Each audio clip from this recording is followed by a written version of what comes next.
সাংবাদিকদের উপরে হামলা করেছে, তারা নির্দেশ দিয়েছে এবং প্রশাসনের কাজের মদতে আজকে সাংবাদিকদের উপরে হামলা হলো। আপনারা নিশ্চয়ই দেখেছেন গতকালকে যখন ইনকলাব মঞ্চের যারা রয়েছেন, তারা আন্দোলনরত যারা ছিলেন, তারা যখন প্রবেশ করে, সাংবাদিক তারা তাদের দায়িত্ব পালন করছিলেন, এরই মধ্যে তাদের এভাবে করে পিটিয়ে জখম করা। আপনারা অনেকে আসছেন, অনেকে আসতে পারেননি। আমার কয়েকজনের সাথে কথা হয়েছে, সাংবাদিক তারা বলছেন যে ভাই আমি বিছানা থেকে উঠতে পারছি না, আসতে পারছি না। মানে এভাবে করে বিচার সাংবাদিকদের কেন এভাবে করা হবে? আপনারা বলেন, এর বিচার কি তাড়াতাড়ি চান আপনারা? আমরা চাই খুব দ্রুত রাষ্ট্রীয় ব্যবস্থাপনায় এবং বিশেষ করে আইন শৃঙ্খলা রক্ষাকারী বাহিনী যারা রয়েছেন, ঊর্ধ্বতন কর্মকর্তা, তারা এর সুষ্ঠু সমাধান দিবেন, বিচার দিবেন। বিচার না হওয়া পর্যন্ত আমরা আসলে এই আমাদের যে কর্মসূচি সেটি চালিয়ে যাব এবং এর বিচার যতক্ষণ পর্যন্ত না হবে আমরা সংবাদ সংগ্রহের ক্ষেত্রে আমরা আরো কঠোর অবস্থানে যাব। ধন্যবাদ সবাইকে।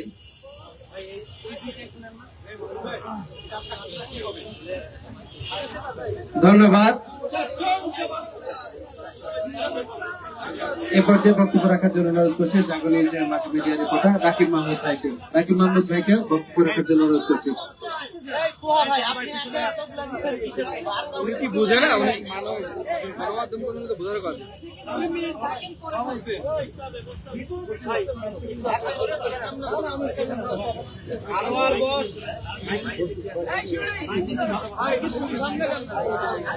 এটা কি শুরু করলো?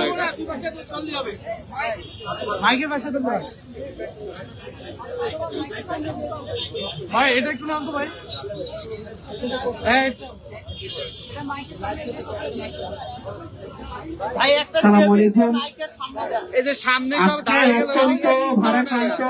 আমরা এখানে দাঁড়িয়েছি সকল সাংবাদিক যারা রয়েছি ঢাকায় কর্মরত।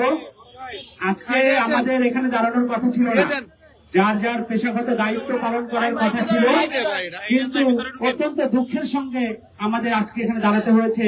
আজকে নিজেদের ওপর যে নির্যাতন, সেই নির্যাতনের প্রতিবাদ করতে আমরা আজকে দাঁড়িয়েছি। আমরা একটা বাংলায় প্রবাদ আছে যে শেষ ভালো যার সব ভালো তার।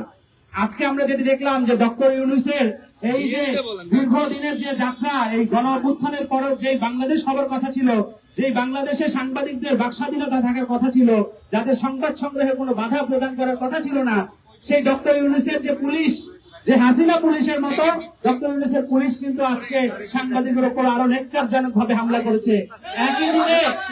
একই দিনে 20 জনের অধিক সাংবাদিকের উপরে তারা হামলা করেছে পরিকল্পিত ভাবে। কোন অতর্কিত হামলা নয়, এটি ছিল পরিকল্পিত হামলা।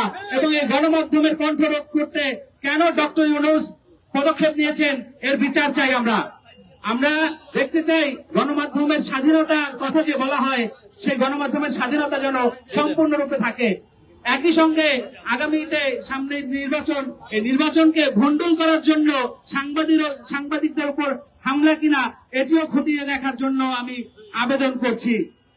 আমরা যদি বলি যে গণ অভ্যুত্থানের সময় আমরা দেখেছি যে সাংবাদিকদের কণ্ঠরোধ করতে একদল কাজ করে গেছে, ঠিক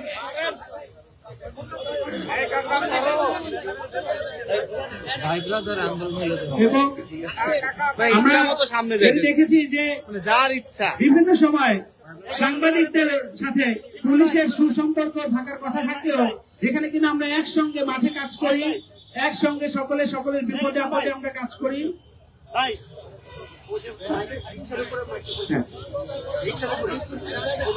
আমরা যেটি বলছিলাম যে পুলিশকে বলা হয় জনগণের বন্ধু।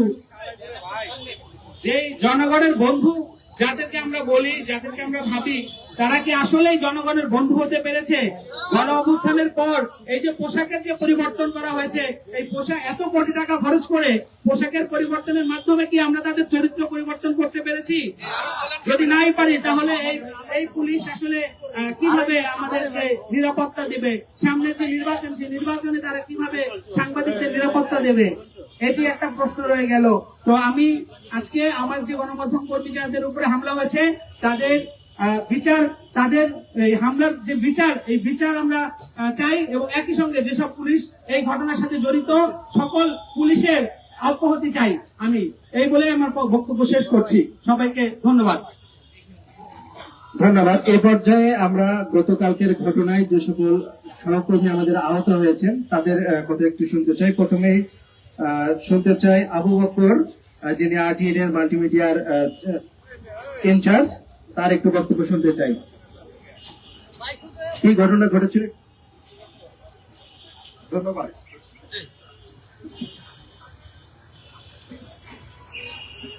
ফিলিস্তিনের গাজায় যখন ইসরায়েলি বাহিনীর বর্বর হামলায় যখন সাংবাদিকরা নিহত হচ্ছিলেন, ঠিক সেই সময় বিশ্ব যখন নীরব ছিল, আল জাজিরা বলেছিল যে বিশ্ব নীরব, কিন্তু আল জাজিরা বিশ্বকে ভুলে যায় নাই।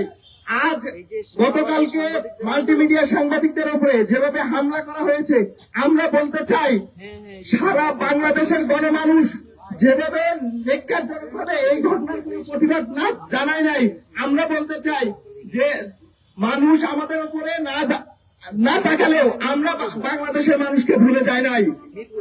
গতকালকে আমরা দেখেছি যমুনা টেলিভিশনের ক্যামেরাম্যানকে কিভাবে হেনস্থা করা হয়েছে। একই সাথে আমরা দেখেছি মাল্টিমিডিয়ার যেসব ভাইয়েরা কাজ করেন এবং একই সাথে ফটোগ্রাফার যারা রয়েছেন তাদের উপর নির্যাতনভাবে হামলা করা হয়েছে। ডিসি মাসুদের উপস্থিতিতেই গণমাধ্যম কর্মীদের উপর হামলা করা হয়েছে। কখনো মেনে নেওয়া যায় না। ডিসি মাসুদের মৌন সম্মতি ছিল এখানে। ডিসি মাসুদ মিষ্টি মিষ্টি কথা বলেন গণমাধ্যম কর্মীদের সামনে, অথচ তিনি কালকে বলেছেন যে আমরা দেখছি। আপনি কি এসি রুমে বসে মিষ্টি হাসি দিয়ে বলছেন যে গণমাধ্যম কর্মীদের উপরে মারা হচ্ছে, সেটা আমি দেখছি? এটা কখনো হতে পারে না। এটা গণমাধ্যমের স্বাধীনতার উপরে ন্যাক্কারজনক হামলা। এটা কখনো আমরা মেনে নেব না। স্বাধীনতা 5 আগস্ট পরবর্তী সময়ে এই যে গণমাধ্যম কর্মীদের উপরে যেভাবে হামলা করা হয়েছে, এটা কখনো মেনে নেওয়া যায় না। গতকালকে বাংলা মোটর, আমি সহ মাল্টিমিডিয়া রিপোর্টারদের অনেকেই সেখানে অবস্থান করছিলেন। বাংলা মোটরে সাধারণ পথচারী একই সাথে ভবঘুরে এবং দোকানিদের বেদরক পিটানো হচ্ছে। আমি সেখানে প্রশ্ন করেছিলাম পুলিশ কর্মকর্তা জাহিদকে যে কোন একটা স্বাধীন দেশে স্বাধীন নাগরিকের উপরে পথচারী, ভবঘুরে এবং দোকানিকে এভাবে আপনি মারতে পারেন কিনা, একই সাথে তার ফোন চেক করে তার ভিডিও ডিলিট করতে পারেন কিনা। এই প্রশ্নের কারণে টার্গেটকৃত ভাবে আমাকে ধরে পিটানো হয়েছে এই জাহিদের নেতৃত্বে পুলিশ কর্মকর্তা জাহিদ। এইভাবে মাল্টিমিডিয়া রিপোর্টারদের খুঁজে খুঁজে তাদের উপর হামলা করা হয়েছে। এইটার কারণ কি আমরা জানতে চাই। এই ধরনের ন্যাক্কারজনক হামলার আমরা তীব্র নিন্দা জানাচ্ছি। একই সাথে আমরা বলতে চাই, গতকাল থেকে এখনো পর্যন্ত সুনির্দিষ্ট ভাবে কোন সুশীল সমাজের কাছ থেকে আমরা দেখি নাই যে গণমাধ্যম কর্মীদের উপর হামলার ঘটনায় কোন ধরনের প্রতিবাদ, কোন বিবৃতি। আমরা এটারও নিন্দা জানাচ্ছি। পরিশেষে বলতে চাই, গণমাধ্যম কর্মীদের উপরে এই যে হামলা হয়েছে, কোন রাজনৈতিক দলের পক্ষ থেকে কোন ধরনের বিবৃতি আশা করিনি। আমরা 5 আগস্ট পরবর্তী সময়ে দেখেছি স্বাধীন সাংবাদিকতা করার কারণে ITV থেকে অরণ্য গফুর নামে ভাইকে আমাদেরকে বরখাস্ত করা হয়েছে। এটা তীব্র নিন্দা জানিয়ে যাচ্ছে আজকের এই মানববন্ধন থেকে।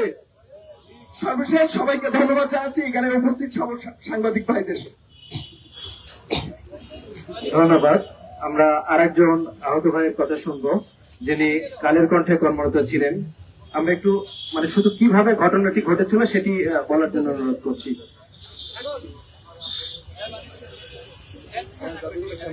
ধন্যবাদ। শুরুতে একটু কথা বলতে চাই, সেটা হচ্ছে যে তথ্য সংগ্রহ করে সেই গণমাধ্যম কর্মী, সে মাল্টিমিডিয়া হোক, সে ব্রডকাস্টিং এ হোক, ডাজন্ট ম্যাটার, যে ফিল্ডে আছে তার উপর কেন এ ধরনের হামলা হবে? আমার গলা ভেঙে গেছে। কারণ আমার চোখের সামনে আমার সহকর্মীকে আমাকে যেভাবে লাথি দিয়েছে পুলিশের সদস্য, এবং তার থেকে বড় কথা, আমরা মানুষের জন্য কাজ করি। আমাদের চোখের সামনে যখন নির্বিচারে সাধারণ মানুষদের নির্বিচারে পিটাবে, আর তখন তার যদি আমরা প্রতিবাদ করি, কেন আপনি সাধারণ মানুষদের পিটাচ্ছেন? আর সেই কারণেই আমরা গণমাধ্যম কর্মীরা পুলিশের কাল হয়ে দাঁড়িয়েছিলাম গতকালকে। আমি আপনাদের ছোট্ট করে বলতে চাই, বাংলা মোটরে যখন নির্বিচারে সবাইকে পিটাচ্ছে, তখন আমরা তাদের কাছে প্রশ্ন রাখি কেন মারছেন? সাথে সাথে আমার ঠিক তলপেটের জায়গায় ফুট দিয়ে লাথি দেয়। তার ভিডিও চিত্র রয়েছে সোশ্যাল মিডিয়া সব জায়গাতে। এবং সেই সাথে তারা কি করে, যখন আমরা তাদের কাছে ছুটে গিয়েছিলাম, তারা সংখ্যায় ছিল 150-র উপরে, এবং সেখানে নেতৃত্বে ছিল উত্তরার ডিসি। তার নেতৃত্বে চারদিক থেকে আমরা 15 থেকে 20 জনের মতো যারা গণমাধ্যম কর্মী ওখানে ছিলাম তাদেরকে চতুর্দিকে ঘিরে ফেলেছে, ঘিরে ফেলে তার ভিতরে বসে তারপর তারা পিটিয়েছে। এবং এটি ছিল তখনকার ঘটনা, এবং বাস থেকে নামিয়ে নামিয়ে মানুষ পিটিয়েছে। এরপরে যারা ফোন, কারো ব্যক্তিগত ফোন চেক করার অধিকার তারা রাখে কিনা। আমার কথা হচ্ছে, যদি কেউ অন্যায় করে থাকে, যদি আন্দোলনও করে থাকে, তাকে আইনের আওতায় নিয়ে আসেন, তারপরে তার যে শাস্তি হয়। কিন্তু আপনারা নির্বিচারে কাউকে আঘাত করতে পারেন কিনা, এই রায় পুলিশের আছে কিনা। এক, দুই হচ্ছে, এই সংক্ষিপ্ত ভাবে একটা কথা বলতে চাই, গণমাধ্যম কর্মীর উপরে যদি কোনো পুলিশ সদস্য আঘাত আনে তবে তাকে তো আইনের আওতায় আনতে হবে।